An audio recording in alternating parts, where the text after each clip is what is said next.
everyone, this is Jessica Bradley Rushing and I am here with a recap of tonight's Board of Selectmen meeting from Tuesday, August 27th. The first item on our agenda tonight was a meeting with Cub Scout Pack 105. They came to the meeting to request approval for their popcorn sales, which is their only fundraiser of the year. And there were 3 members of Cub Scout Pack 105 who were in attendance. Benjamin Meehan, Hunter Glass, and Max Hanna. They led us in the Pledge of Allegiance to start the meeting. Then they made their presentation. They did a fantastic job, and the board approved their request. So Cub Scout Pack 105 will be selling popcorn. The next thing that we did in the meeting was to vote regarding a treasurer's request to accept as a tax position property on Plymouth Street. So it's 0 Plymouth Street. It's a vacant lot. And we approved that, so it is now town property. The next thing was to consider the joint request of the Affordable Housing and Planning Board to appoint a member and an alternate from Planning to Affordable Housing. So we appointed Andrew Wandell as the member of the Affordable Housing Committee and James Noon as the alternate member of the Affordable Housing Committee. Then there was an agenda item to consider a vote to adjust building department fees. However, we have tabled this until September 10th, at which time the town accountant will be present at the meeting to give a presentation comparing our existing fees to new proposed fees and also base those recommendations on surrounding towns and an estimated value of what will be generated by raising those building fees. So we have moved that off to the meeting of September 10th. We approved the minutes from the August 6th, 2019 meeting, and then we had the town manager's report. So the town manager's report was a quick update, sort of a heads up, on a vote that we're going to be taking at the September 10th meeting on the Complete Streets program. In order to be eligible for state funds, towns have to put into place a plan for essentially a development plan basically for making the streets safer. So intersections, roundabouts, that sort of thing. I'm actually not completely familiar with the Complete Streets program, so I'm going to do a little bit more research before our meeting on September 10th. But this does have the full support of the DPW and the town manager, and there are several other towns surrounding us that are already part of the Complete Streets program. So I'm going to get more information, but that will be voted on in the September 10th meeting as well. We also had the announcement that the deadline for proposals for the town manager search committee was yesterday. We received several proposals. The committee will be looking at them beginning at their meeting, which takes place on September 12th at 6:30 p.m. at Town Hall. Once the proposals have been received and reviewed, that probably Dan Trabucco estimated that that'll take probably 6 to 8 weeks to review all of the proposals thoroughly and make some recommendations as to which it's not a headhunter, an organization that will help us find appropriate candidates for town manager. So essentially, once those proposals have been reviewed, several potential organizations will be brought before the Board of Selectmen to make a final decision as to which company will help us find candidates for the town manager position.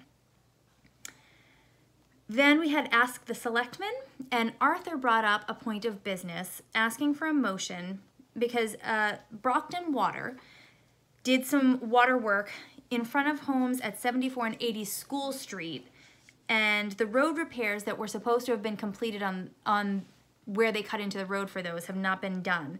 It's been several months. So although they have been reached out to, the City of Brockton Water has been reached out to, they haven't done the final repairs. So Arthur made a motion to notify the City of Brockton that they cannot reopen any roads without permission written from the town manager, in the hopes that that will get them to actually fix the spots that have already been dug up that they need to fix. And that passed. Then also under new business, I brought forth an idea that I have been working on. I spent the last couple of weeks actually doing some research and reaching out to members of select boards in neighboring towns, including Hanover, Marshfield, Scituate, Kingston, Duxbury, just to sort of get an idea of what are some of the best practices and some of the things that other towns may be doing that would help serve the community of Pembroke as well. And one of the things that I found that I think is super interesting, the town of Hanover, their Board of Selectmen, has created a policies and procedures guidebook. It is a 258-page book that details all of the policies and procedures, the relationships between the boards, the employment regulations, public information. There's a section on finance, and it really just codifies all the information about how the town runs, and it puts it in one central repository, and it lays out roles and responsibilities in a way that is really, really straightforward and easy to understand. So I brought this to the board meeting tonight in the hopes that we can draft a policies and procedures guidebook for the town of Pembroke.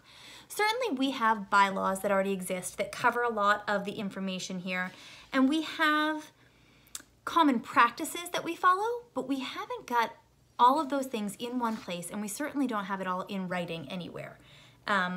So I think that this would be a really great resource for all the members of the boards to ensure that we are all operating on the same guidelines, and it would be really helpful for residents in town to have a better understanding of what works, how, and what the relationships are, and have a resource that they can just look straight out to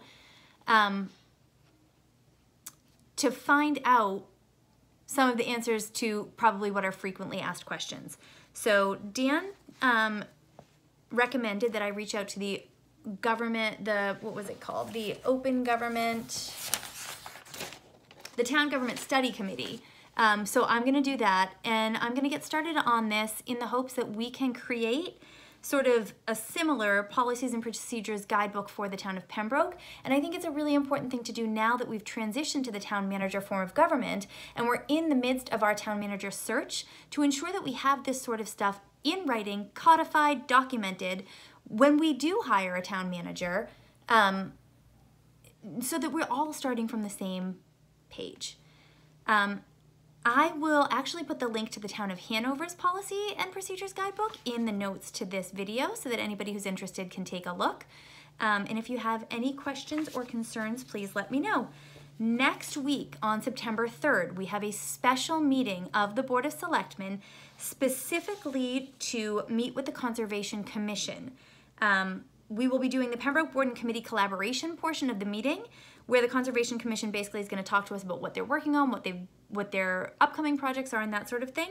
And then we also will have a vote regarding the request for reappointment of Robert Clark to the Conservation Commission. That has been postponed several times this summer, but next Tuesday, September 3rd, that meeting will take place. And it is a public meeting. So if anybody has any questions, please let me know. Otherwise, I hope everyone has a good first day of school tomorrow if you are a student, a good first day of school if you are a parent or a teacher, and I'm looking forward to getting to work on this policies and procedures thing. Have a good night, everybody. Thanks. Bye-bye.